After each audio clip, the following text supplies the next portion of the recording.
جی بسم اللہ الرحمن الرحیم الحمدللہ رب العالمین والعاقبۃ للمتقین والصلاة والسلام علی اشرف الانبیاء والمرسلین وعلی آلہ واصحابہ اجمعین اما بعد۔ جی کل ہم نے اسماء مجرورہ اور اسماء منصوبہ میں سے جو باقی رہ گئے تھے وہ ہم نے پڑھے تھے، اور اس کے بعد پھر وہ اسماء بیان کیے گئے ہیں جو ایک دوسرے کے تابع ہوتے ہیں۔ یعنی سب سے پہلے ہم نے اسماء مرفوعہ پڑھے کہ وہ اسماء جو مرفوع ہوتے ہیں وہ 8 تھے۔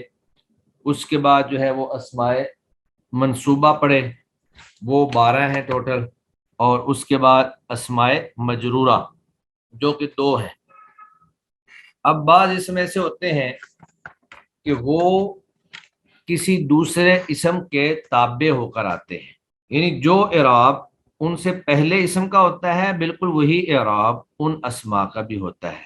تو چونکہ وہ انہی کی پیروی کر رہے ہوتے ہیں، انہی کے مطابق چل رہے ہوتے ہیں، لہذا ان کو پھر تابع اور جمع توابع، ان کو تابع اور توابع کہا جاتا ہے۔ تو اس لیے جو ہمارے پاس نیو لیسن ہے وہ انہی توابع کے حوالے سے ہے۔ چونکہ یہ 5 ہیں تو ایک ہو تو اس کو تابع کہتے ہیں، اور اگر زیادہ جمع ہو تو اس کو توابع۔ تو توابع جو ہے وہ تابع کی جمع ہے۔ اس میں جو بعد میں آنے والا ہوگا، پیروی کرنے والا ہوگا، اس کو تابع کہا جائے گا، اور جو جس کی پیروی کی جا رہی ہے اس کو متبوع کہا جائے گا، تابع اور متبوع۔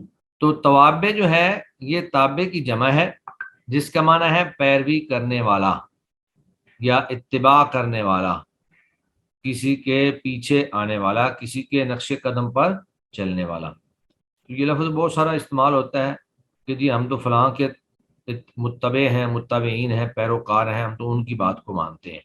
اردو کے اندر یہ چیز جو ہے، یہ لفظ جو ہے کثرت سے استعمال ہوتا ہے۔ تو تابع سے مراد وہ کلمہ ہے جو اعراب میں اپنے سے پہلے کلمے کا پیرو ہو، یعنی متبع ہو، اس کے پیچھے آنے والا ہو۔ یعنی اگر پہلا کلمہ مرفوع ہے تو یہ بھی مرفوع ہوگا، وہ منصوب ہو تو یہ بھی منصوب، وہ مجرور ہو تو یہ بھی مجرور، اور وہ مجزوم ہو تو یہ بھی مجزوم۔ یعنی جو اعراب مطبوع کا ہوگا وہی اعراب جو ہے وہ تابع کا ہوگا۔ تابع اور مطبوع دونوں کا ایک ہی اعراب ہوگا۔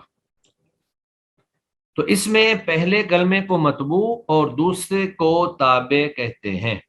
اب آگے اس کی مثال ہے، قال رجل مؤمن، مومن آدمی نے کہا، قال رجل مؤمن، مومن آدمی نے کہا۔ تو یہاں پہ قال جو ہے وہ فعل ہے، رجل اس کا فاعل ہے، لیکن یہ موصوف ہے، اور مؤمن جو ہے یہ اس کی صفت ہے۔ تو موصوف مطبوع ہوتا ہے اور صفت جو ہے وہ تابع ہوتی ہے۔ یعنی اس کی پھر آگے چونکہ 5 اقسام ہیں تو ان میں ہر قسم کے اندر مطبوع کا الگ سے نام ہوگا اور صفت کا الگ سے نام ہوگا۔ جب موصوف صفت کی ترکیب ہوگی تو مطبوع کو موصوف کہیں گے اور صفت کو تابع کہیں گے، اور جب مبدل منہ یا بدل کی ترکیب ہوگی تو مطبوع جو ہے وہ مبدل منہ ہوگا اور بدل جو ہے وہ تابع ہوگا، یعنی بعد والا اسم جو ہے وہ تابع کہلائے گا۔ اسی طرح آپ معطوف اور معطوف علیہ کی بات سمجھ لیں۔ تو راجل مؤمن میں یہاں پر موصوف صفت کی ترکیب ہے کہ مومن بندے نے کہا، راجل موصوف ہے اور مؤمن اس کی صفت ہے۔ اب جو اعراب راجل کا ہے وہی اعراب مؤمن کا ہے۔ راجل اگر یہاں پر قال کی بجائے آ جائے رأیت رجلا مؤمنا، پھر دونوں کے اوپر نصب آ جائے گی، اور اگر آ جائے حرف جاری سے پہلے جیسے مررت برجل مؤمن تو دونوں پر جر آ جائے گی۔ تو اس مثال کی جو وضاحت ہے وہ یہ ہے کہ اس مثال میں رجل مطبوع ہے اور مؤمن جو ہے وہ اس کا تابع ہے۔ راجل متبوع ہے اور مؤمن اس کا تابع ہے۔ راجل قال فعل کا فاعل ہونے کی وجہ سے مرفوع ہے، اس لیے اس کا تابع مؤمن بھی مرفوع ہے۔ چونکہ متبوع مرفوع ہے لہذا تابع بھی مرفوع ہی ہوگا۔ اب یہ کون سے اسماء ہیں جو تابع بن کر آتے ہیں؟ تو یہ کل 5 اسماء ہیں۔ ان میں سے ایک صفت ہے، ایک تاکید ہے، ایک بدل ہے، ایک عطف بحرف ہے اور ایک عطف بیان ہے۔ صفت، تاکید، بدل، عطف بحرف اور عطف بیان۔ ان میں سے سب سے پہلے نمبر پر صفت اور تاکید ہے، تو انہوں نے پہلے جو ہے صفت کی تعریف کی ہے کہ صفت سے مراد وہ تابع جو متبوع کی ذات یا اس کے متعلق کا وصف بیان کرے، یعنی کبھی تو وہ متبوع کی براہ راست صفت کو بیان کرتا ہے اور کبھی جو ہے متبوع کے متعلق کی صفت کو بیان کرتا ہے۔ یعنی صفت جو ہے وہ کبھی براہ راست متبوع کی ہوتی ہے اور کبھی متبوع کے متعلق کی ہوتی ہے۔ یہ 2 طرح کی صفت آتی ہے، یعنی اس کی اچھی یا بری صفت بتائے۔ صفت کو نعت بھی کہتے ہیں، کسی کی اچھی صفت ہو یا بری صفت ہو، صفت صفت ہی ہوتی ہے۔ تو اچھی صفت ہو تو بھی اس کو صفت ہی کہیں گے، بری صفت ہو تو بھی اس کو صفت ہی کہیں گے، اور صفت کو نعت بھی کہا جاتا ہے۔ اور پھر جس کی اچھی یا بری صفت بیان کی جائے اسے موصوف یا منعوت کہتے ہیں۔ صفت کا لفظ بولیں گے تو اس کو موصوف کہیں گے، اور اگر نعت کا لفظ بولیں گے تو اس کو منعوت کہیں گے۔ اس کی مثال ہے جاء الرجل العالم، عالم آدمی آیا۔ تو اس میں براہ راست متبوع جو ہے الرجل، اس کی صفت بیان کی جا رہی ہے۔ اس کی دوسری قسم ہوتی ہے کہ موصوف کے متعلق، یعنی متبوع کے متعلق کی صفت بیان کرنا، جیسے جاء الرجل العالم ابوہ، وہ آدمی آیا جس کا باپ عالم ہے۔ تو اب یہ جو العالم ہے یہ الرجل کی صفت نہیں ہے، بلکہ یہ اصل تو ابوہ کی صفت ہے، لیکن ترکیب کے اندر اس کو الرجل کی ہی صفت بنائیں گے۔ ترکیب کے اندر یہ الرجل کی ہی صفت قرار پائے گی۔ اب ان دونوں مثالوں کی وضاحت یہ ہے کہ پہلی مثال میں العالم الرجل کا وصف بتاتا ہے کہ وہ الرجل جو ہے وہ العالم تھا، اور دوسری میں اس کے متعلق یعنی ابو کا وصف بتاتا ہے، مگر ترکیب میں دونوں جگہ ہی الرجل کی صفت کہا جائے گا۔ الرجل موصوف ہے اور العالم اس کی صفت ہے۔ الرجل موصوف مرفوع ہے لہذا العالم اس کی صفت بھی مرفوع ہے۔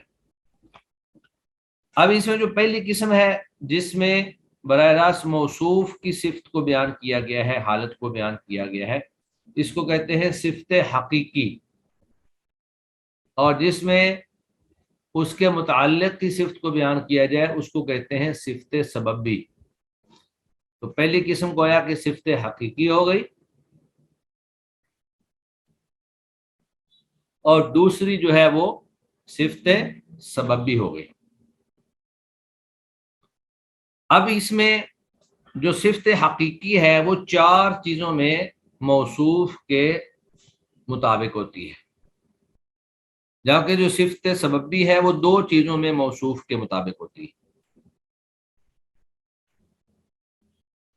صفت حقیقی جو 4 چیزوں میں اپنے موصوف کے مطابق ہوتی ہے ان میں سے پہلی چیز ہے اعراب، یعنی موصوف اور صفت دونوں کا اعراب جو ہے وہ ایک ہوگا۔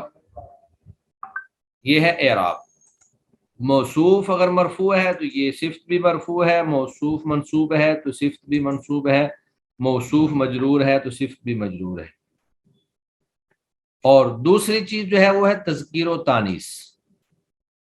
اگر موصوف مذکر ہے تو صفت بھی مذکر ہوگی، اور اگر موصوف مؤنث ہے تو صفت بھی مؤنث ہوگی۔ تیسری چیز ہے تعریف و تنکیر، یعنی معرفہ اور نکرہ ہونا۔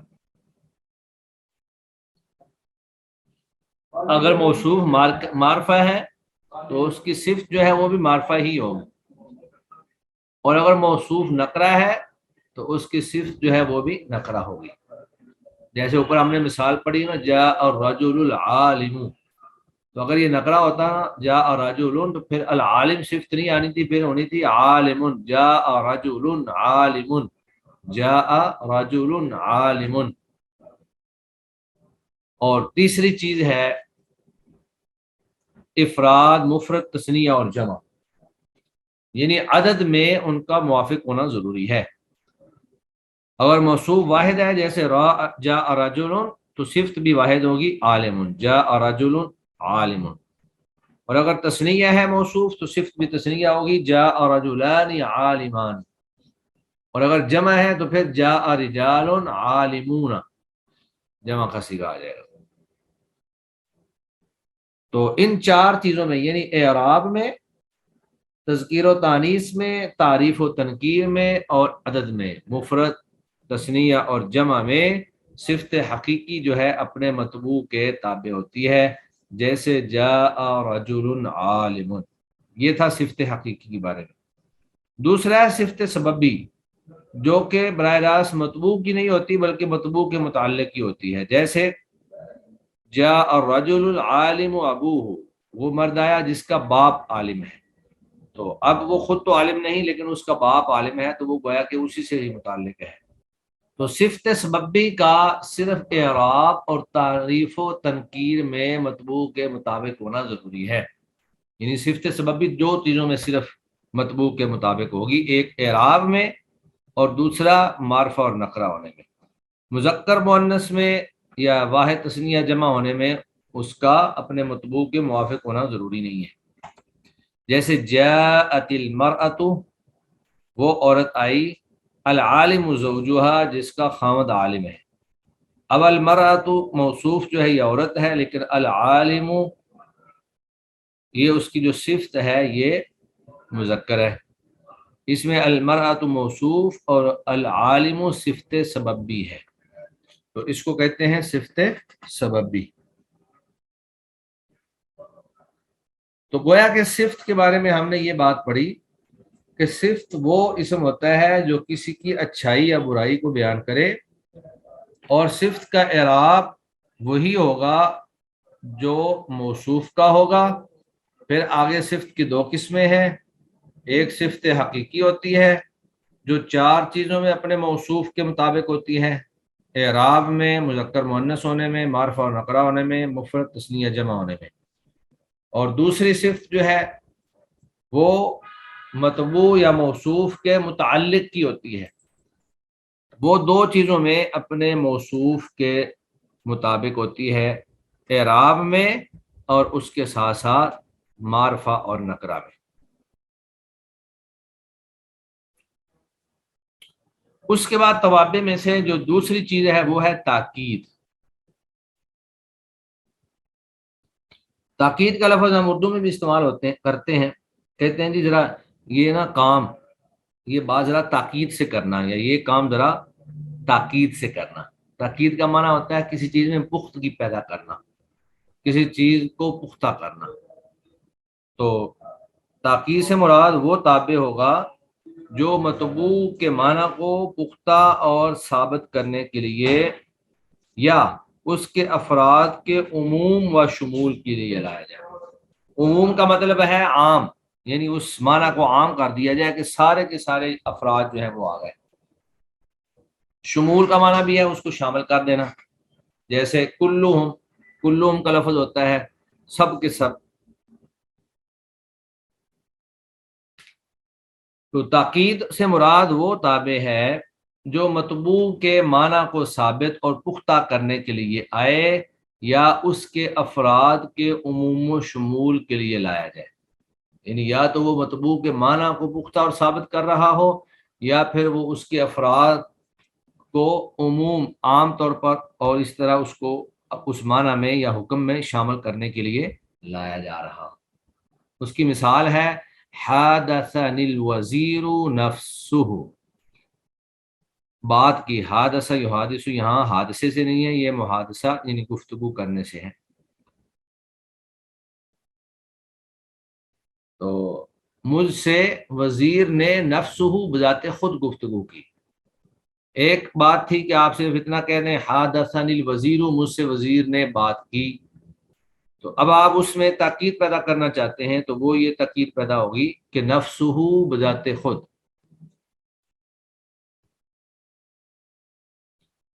حادثنی الوزیر نفسہ، مجھ سے وزیر نے بذات خود بات کی۔ دوسرا ہے جاء القوم کلہم، اب یہ عموم و شمول کے لیے کہ قوم کے آنے کا جو حکم ہے وہ عام ہے، یعنی ساری قوم آئی، یا یہ حکم ساری قوم کو شامل ہے، ان میں سے کوئی بھی واپس باقی نہیں رہا۔ جاءنی القوم، قوم آئی میرے پاس، کلہم سارے کے سارے آ گئے۔ تو گویا کہ تاکید وہ تابع ہوتا ہے جو اپنے مطبوع کے معنی کو پختہ کرتا ہے یا پھر اس کے افراد کے عموم و شمول کو ثابت کرنے کے لیے لایا جاتا ہے۔ تو پہلی مثال کے اندر وہ معنی کو پختہ کر رہا ہے، تاکید کر رہا ہے، جبکہ دوسری مثال کے اندر وہ افراد کے عموم و شمول کو اس میں شامل کر رہا ہے۔ آگے پھر اس کی وضاحت ہے کہ اگر آپ کہیں کہ حادثنی الوزیر، تو چونکہ وزراء سے گفتگو کرنا معمولی بات نہیں ہے، اس لیے یہ ہو سکتا ہے کہ سامنے یہ سمجھے کہ آپ سے وزیر کے نائب یا سیکرٹری وغیرہ نے گفتگو کی ہے، مگر آپ نے بھول کر یا کسی اور وجہ سے وزیر کہہ دیا ہے، لیکن جب آپ نے کہا نفسہ، خود اس نے، تو آپ کی بات کا معنی ثابت اور پختہ ہو گیا کہ بات کرنے والا بذات خود وزیر ہی تھا۔ دوسری مثال میں صرف جاء القوم کہنے سے یہ احتمال باقی رہتا ہے کہ آیا کچھ لوگ آئے یا ساری قوم آئی، لیکن کلہم نے مذکورہ احتمال ختم کر دیا اور مطبوع کے تمام افراد کو شامل ہوا اور ان کا احاطہ کر لیا۔ اس لیے ایسے الفاظ کو تاکید کہتے ہیں، اور جن کی تاکید کی جائے اسے مؤکد کہتے ہیں، یعنی چونکہ اس کی تاکید کی جا رہی ہوتی ہے۔ جیسے جس کی صفت بیان کی جائے اس کو موصوف کہتے ہیں، اور جس کی تاکید کی جا رہی ہو اس کو مؤکد کہتے ہیں۔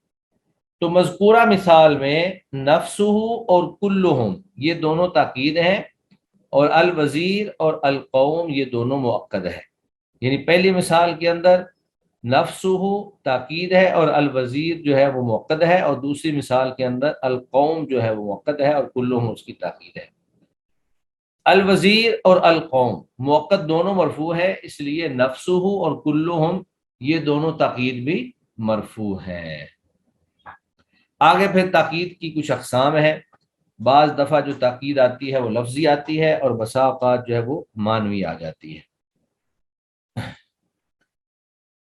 لفظی تاکید جو ہے وہ ایک ہی لفظ کو دہرانے سے، دو دفعہ یا تین دفعہ ایک ہی لفظ کو دہرانے سے پیدا ہوتی ہے لفظی تاکید۔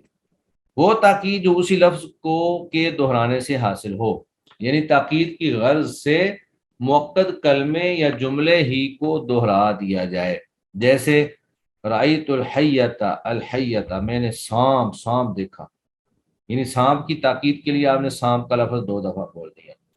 یا جا حامد، آیا حامد، یا ان حامدن مجتہد، بے شک حامد جو ہے وہ محنتی ہے۔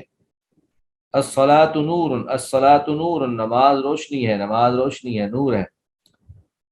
تو کسی بھی چیز کی تاکید کے لیے ایک تو اس لفظ کو دہرا کر اس کی تاکید لائی جاتی ہے، اور دوسرا جو ہے معنوی اعتبار سے چند مخصوص الفاظ جو ہیں وہ بڑھا کر اس کی تاکید لائی جاتی ہے، جس طرح کہ ہم نے پچھلی مثالوں میں پڑھا کہ جاء الوزیر حادثنی الوزیر نفسہ، یا اسی طرح جاء القوم کلہم۔ تو معنوی تاکید وہ ہے جو ایسے مخصوص الفاظ بڑھانے سے حاصل ہو جو لفظ میں مؤکد سے مختلف ہوں اور اس کے معنی کی تاکید کرتے ہوں، ان میں سے چند ایک مندرجہ ذیل ہیں۔ یہ انہوں نے تاکید کے چند الفاظ جو ہے، مخصوص الفاظ جو ہیں وہ بیان کیے ہیں، جیسے نفس، عین، کلا، کلتا، کل، جمیع۔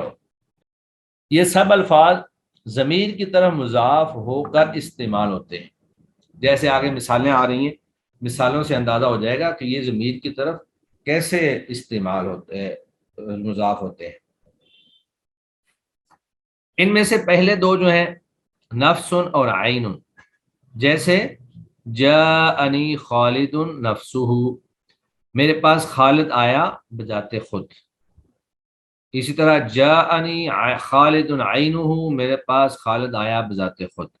تو یہ جو نفسہ اور عینہ ہے، یہ لفظی تاکید کے الفاظ ہیں، اور دونوں کا ایک ہی معنی ہے، نفسہ بھی بذات خود کے معنی میں آتا ہے اور عینہ بھی بذات خود کے معنی میں آتا ہے۔ اس کے بعد وہ لفظ آتے ہیں کلا اور کلتا، جو تثنیہ کی تاکید کے لیے استعمال ہوتے ہیں، جیسے جاءنی الزیدانی کلاہما، میرے پاس دونوں زید آئے۔ جاءنی الہندانی کلتاہما، میرے پاس دونوں ہندا آئے۔ تو اس میں زید اور ہند، دو ہند اور دو زید جو ہیں ان کے آنے کی تاکید ہے۔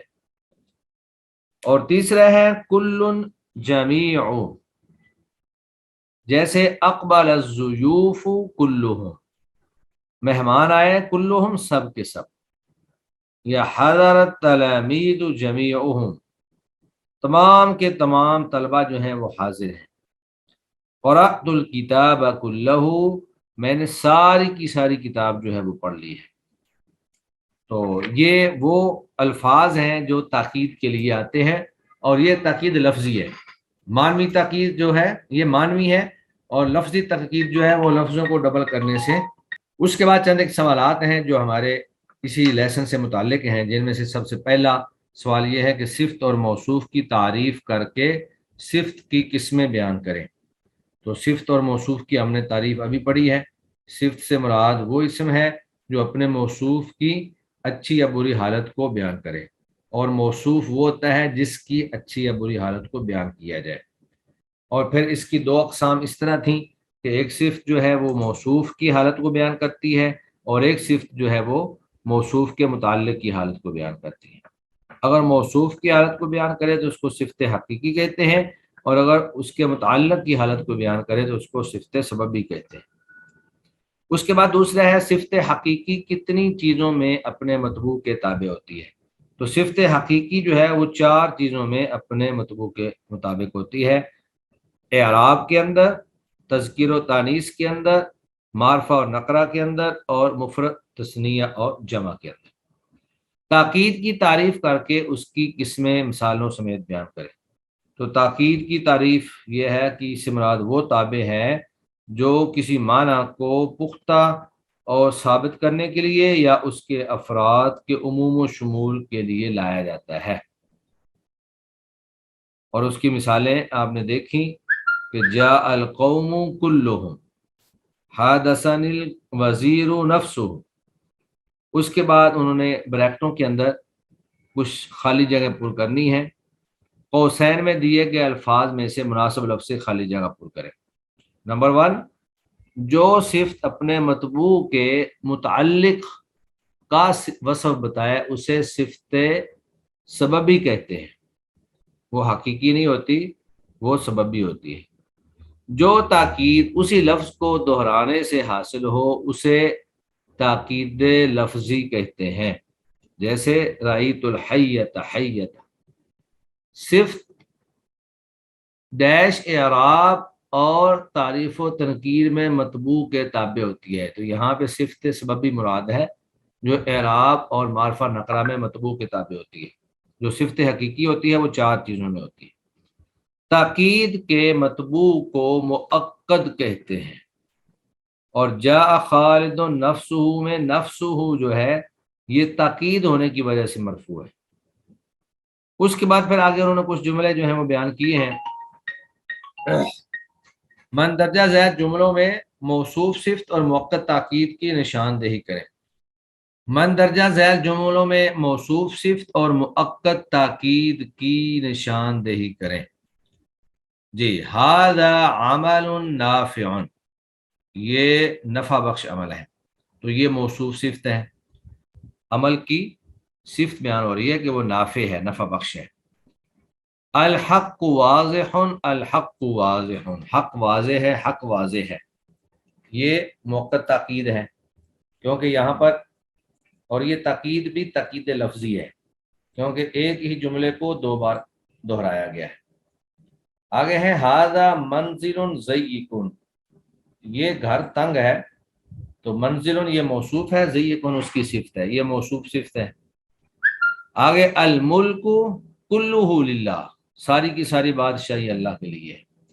تو یہ موقت تاکید ہے. کلہ چونکہ تاکید معنوی کا ایک لفظ ہے تو الملک موقت اور کلہ اس کی تاکید.